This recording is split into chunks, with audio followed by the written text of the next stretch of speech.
poet, Miss Madison Palmer.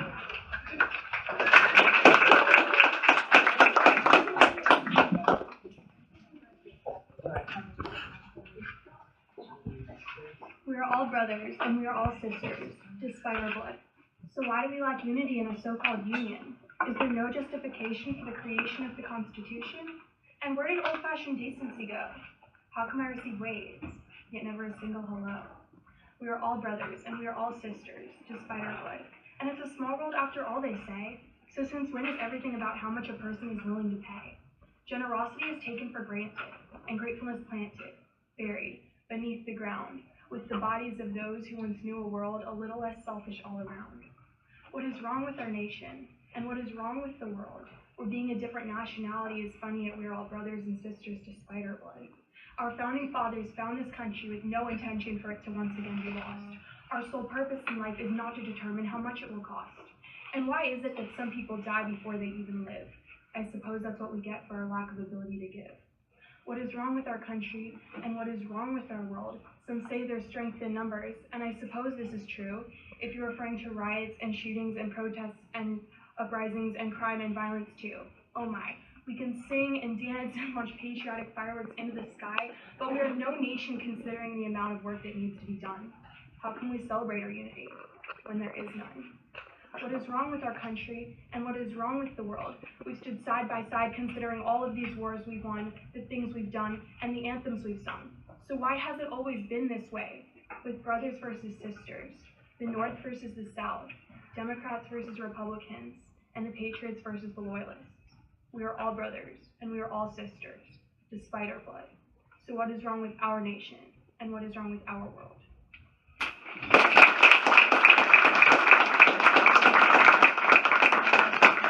Thank you, Madison. Ladies and gentlemen, before I go on, I'm going to ask you all to please make sure your cell phones are silenced in an effort to respect our performers and their flow. Our next poet is Mr. Nathaniel Eustace.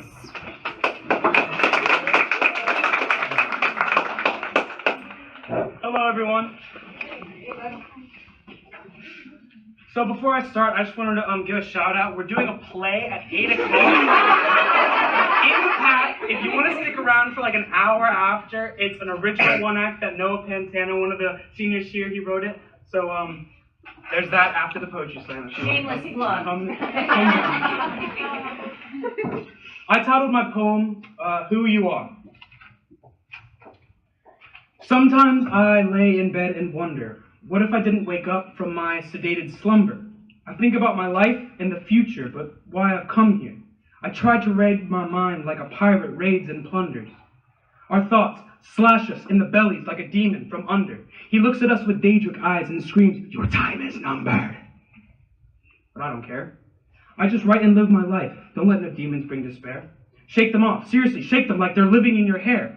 Or maybe they're inside your underwear. Either way, you don't want any demons there. Go live your life. Do what you want. I don't care. Keep working. Become a millionaire. Or you'll wake up. Say your morning prayer. You'll grab your clay cup. Pour your coffee. Sit in your rocking chair. You'll think how you gave up in life somewhere. Then you'll try to make up some excuse why you didn't make it there. You'll scrape up old pictures. And you'll look. And you'll stare. And you'll break up and start crying, wishing you were back there. Or you could be here now. The human condition, why the hell does that matter? Yeah, it captures every emotion and presents it like fruit on a platter, but most I feel I can't relate to. Then your teacher talks like she underrates you, because you didn't like the video that she played you. Then she's in your face with a project like, hey you, it's time to split you open to see you, hoping she won't recreate who you are. Now don't get me wrong, Mr. Coughlin, he's the man. One of the best teachers I've ever had without using lesson plans. Express yourself with poetry, he says like an Irishman. But my ideas decompose quickly like using a plastic frying pan.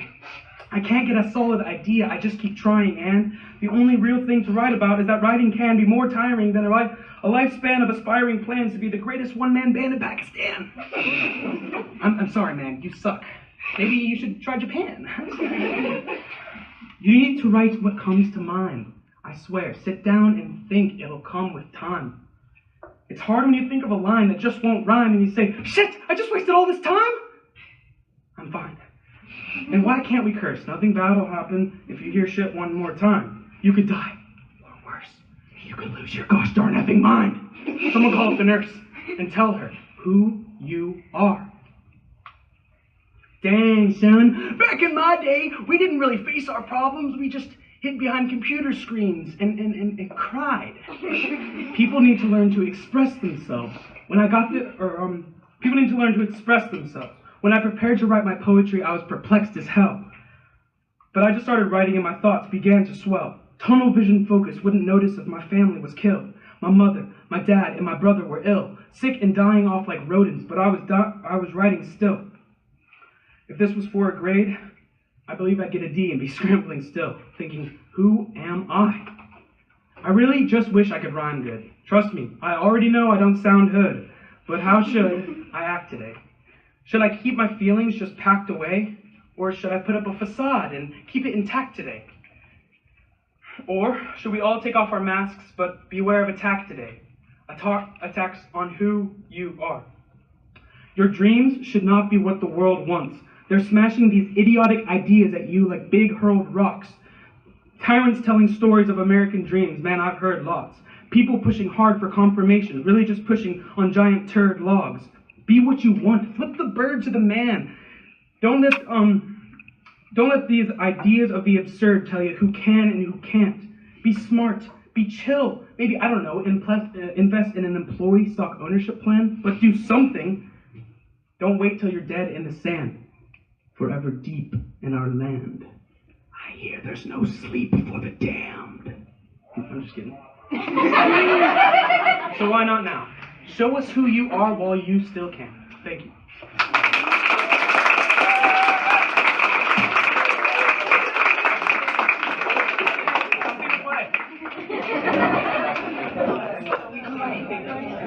Thank you.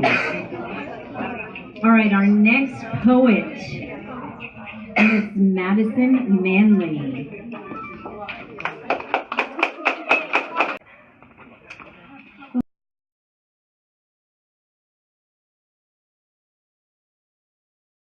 Okay, our next poet, Miss Lily McKenna.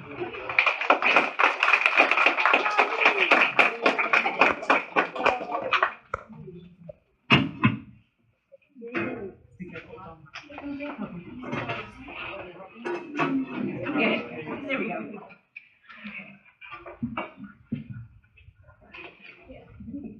Hi, I'm Lily McKenna, and I will be performing a piece entitled I Carry It.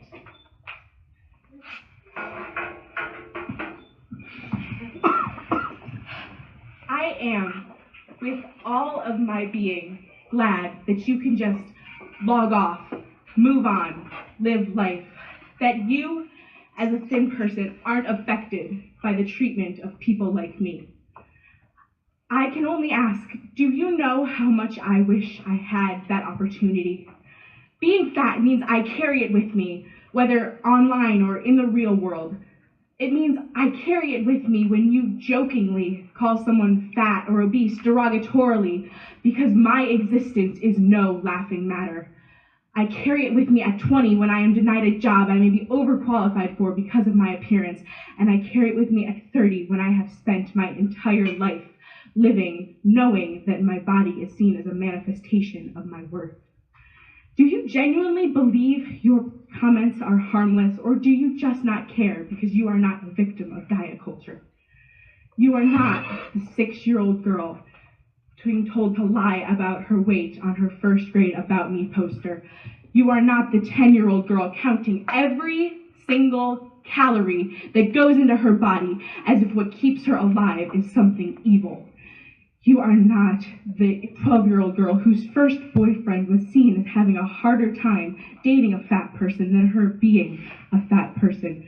You are not the 14-year-old girl running just as fast as everyone else in PE, only to still be laughed at.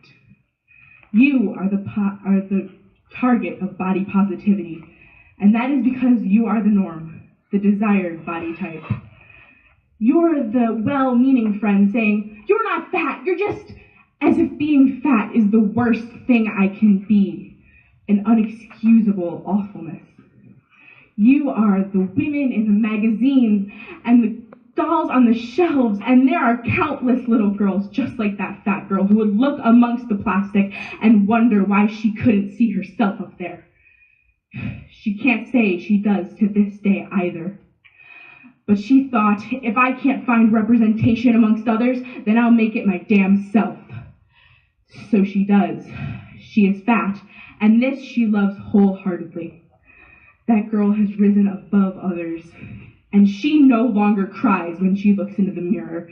That girl no longer feels the weight of the world's guilt upon her shoulders with every single bite of what keeps her alive. Instead, she smiles, and your words cannot take that away from her. Thank you.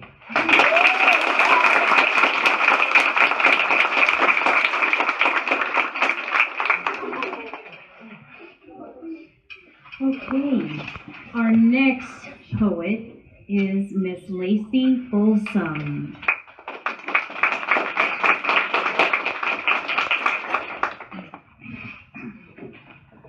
My poem is called Certain. I am certain. I am certain that nothing is certain. I am certain that I will feel emotions that I cannot explain. I am certain that I will break down and cry and scream because I am not certain. I am certain that people will hate and lie and murder and rape and take and take and take and take and take from people who have nothing else, people who barely get by on minimum wage, people who are not certain. Certainty is uncertain. Uncertainty is certain. I am certain that people will hate me. I am certain that people will label me. I am certain that I'll be told that I'm just going through a phase, that I'm going to hell, that I'll change my mind when I have sex for the first time, that I'm going to grow up and have kids and marry a nice man. I am certain that won't happen. I am certain those are lies. I am certain I will feel useless. I am certain that I will feel like a waste of space, like just a stupid autistic kid, like nothing but a laughing stock, like this world will be so much better if I just shot myself in the head. I am certain I will feel worthless. But, despite all of this, I am certain I am loved.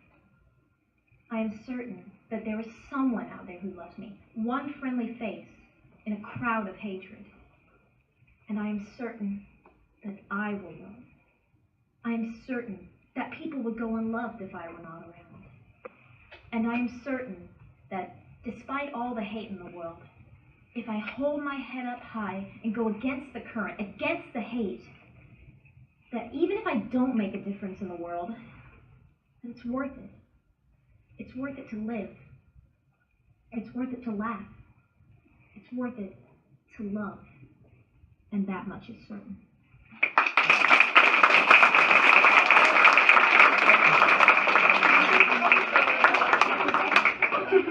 I told you these guys were good.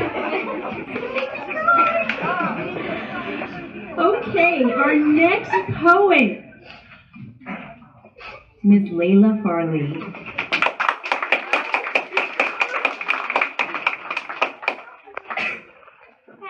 So, a bit of a change of tone. This one is titled Something Misfired in My Brain. I have 2.5 kidneys and my immune system ate my intestines. I wanted to say something funny tonight, so I sat down to think of what to say, and I decided to tell a small but epic tale. This is a story of friendship and sugar cookies and forgetting what was about to be said, and so much more. Oh, and also chronic illnesses. The peak of comedy. Now, before we begin, I must say that I do not have one of those pain and death chronic illnesses. Well, I mean, I have one of those funny chronic illnesses. Yes, funny. Now, this story starts a long time ago in a land far, far away. I was born in Michigan a month after my brother's after my brother's second birthday, where I ruined everything for him for the first time. And 3 years later, I almost died on the day of his 5th, where I ruined everything for him, and probably for the billionth time at that point. But this tale does not start with scary medical terms and near-death experiences. This story starts with sugar cookies. The principal was handing them out. I could not eat them, for fear of death. So I had to go get a popsicle from the school kitchen. As I left, I saw the sugar cookies, and they looked like lightly frosted sand. I guess my friend to the end saw them too, because as I left, I heard, "Mr. 5th grade teacher guy, Layla can't have these, and I don't want her to feel left out, so can I go get a popsicle too?" Popsicles did not taste like lightly frosted sand. They tasted like awesome. Speaking of that friend to the end, she memorized the list, the damned and dreaded allergy list. Wheat, rye, oats, barley, milk, eggs, dogs, cats, trees, flowers, grass, mosquitoes, mosquito spray, and sunblock and dimethicone sulfa, guinea pigs, and fire ants. Now some of you are probably saying, wow, but that isn't including my migraine trigger list. Perfume, aspartame, guinea pigs. Why does it say guinea pigs? Perfume, aspartame, grapefruit, periods, light, sound, smells, weather, the universe, and bad music. So I worked it out scientifically, and the only things I can have are animal meat, which I'm allergic to, water, which I hate the taste of, peanuts, because this life is a cruel joke, and cherry Coke. And that is it. Now, my chronic hemiplegic migraines are just as funny. When I get one, they suck. But when I do, I get aphasia.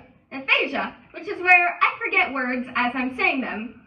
The guinea pigs thing. My brain replaces them with similar words, or words that seem similar. They might not always seem that similar. You're French. I meant to say Italian. Putting clothes in the dishwasher.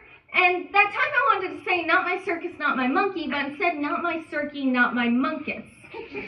I wanted to say something funny tonight. Most don't view chronic illnesses as funny. But when a friend says, so, what do you do at restaurants? When I pull out my big bag of medicine, or when people think that just because I'm allergic to cats, I can't have a cat, it seems like, for an instant, they bring more joy than pain.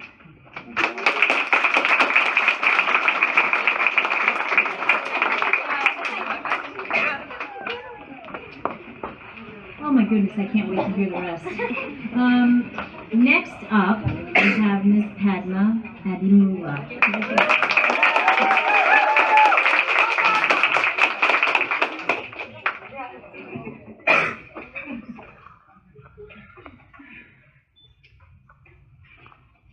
I'm home alone, dreaming, because it's so much easier to stay in bed sleeping with my dreams in my head. It's so much easier than dreaming in the real world out there. It's so much easier to feel these feelings. The little steps build up and elevate my breathing. There's a feeling coming in and knocking at the door, and a dream that's waiting for me to go out and explore. But it's so much easier to stay in bed sleeping with my dreams in my head than to dream with my words in the real world out there. My head is lost trying to name this new feeling. I'm too confused. I'm too distracted by this toxic daydreaming, the facades, the comforts, the mirage of success, wavering in front of my eyes, but too far from my grasp. And I can't find the word to name this new feeling that builds up and elevates my breathing. This feeling is knocking. Now it's pounding at the door, and you have to let it come in, or else you might break your bones. This feeling invades every crevice of your soul, fills you up to the rim, threatening to overflow, and drowns you with the ferocity of the storm. But then it cascades away down a waterfall until you are hollowed out and empty again. And I'm alone, standing by the open door, wondering why I ever let this intruder through my soul. It's as if I had a dream, something that I could hold on to, but I let this dream leave and walk right out the door.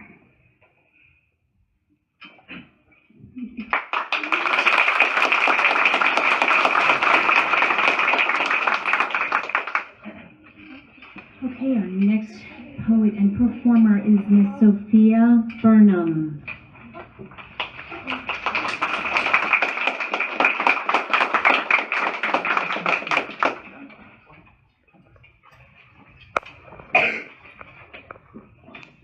Hi. This is titled A Dream in Bloom. Behind every dreamer, there is a monstrous villain. It gulps me up in its bottomless stomach, rancid and lavish of torn-up dreams and self-destructive means. These thoughts gnawing at our skulls, it rings. You don't belong here, sweetly whispered unto my ears. You'll never succeed, it tried to plead. You're not enough for this. I clenched my fists. By this point, my bones are crunching under its teeth, and I'm fighting back for the relief that one day it wouldn't have to be a dream. Should I detach myself from the seams? This amazing dream of mine, a dream that burns bright, unmoving for anyone. But at night, the villain comes for me and tears me apart, taking my eyes and legs, but leaving my heart. Its morbid attempt to keep me still, impotent, increases the untamable beast of my greed. It continues to feed. Unclear, even in my worst days that continuously reappear, when the deteriorating mental state clouds my line of sight and pollutes my mind, a never-ending fight. These hands will stain the paper with words of comfort I try to write to the mothers and fathers of children whose most basic human right, the right to life, was stolen away, a future left to decay. The music flows from my heart to my mind, to my fingertips, to my eyes, to the very beat of my lifeline. Through hues beyond sight, I am creating a viral mess. My mind possessed by the words genius and success, desperate for time to assess my own stresses. The clock presses, and I'm still reassessing, trying to stop the monster from manifesting in my head. Aflame, all sense of reality went. The world's promises fled into a swarm of ashes above our heads. A dream that could reach the heavens. This hardship, nothing more than a test. Who would have ever guessed? Now this is where you come, music. Because you grabbed me and I clutched on for life while I dangled between the crevices of fight or flight. Rebellious, I fell in love. You told me it's going to be all right. You were gentle and loving. Music, you raised me even when I wasn't. And that's when he told me, if you feel like you're going to crash, then accelerate more, kid. Swallow the sea, the desert, and the sky itself. Your belly will burst, pop the notches off your belt, but glutton so that you remember how it felt to be deprived of the pride you deserved but didn't get. Music, it was me and you. I breathed you in and you didn't exalt, contaminating every cell, every heartbeat, and every thought. Dream when the doors shut, when you run to them. Dream when the ground is ablaze and you melt against the pavement. Dream when you know the ship is bound to sink. Into my future, when we meet, we will be the most beautiful we'd ever been. In full bloom, we'll leave behind the darkness and welcome spring. And finally, by the grace of God, breathe. A dream in bloom.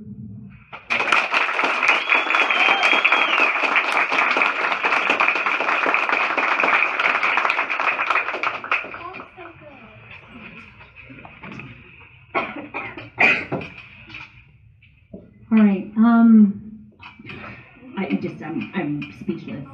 These guys are so amazing. They have inspired me so much. We're going to take a little bit of a break, intermission, so people can use the restroom, get something to drink, have some pastries. Everything is free, guys. We've got coffee, tea, juice, water, pastries.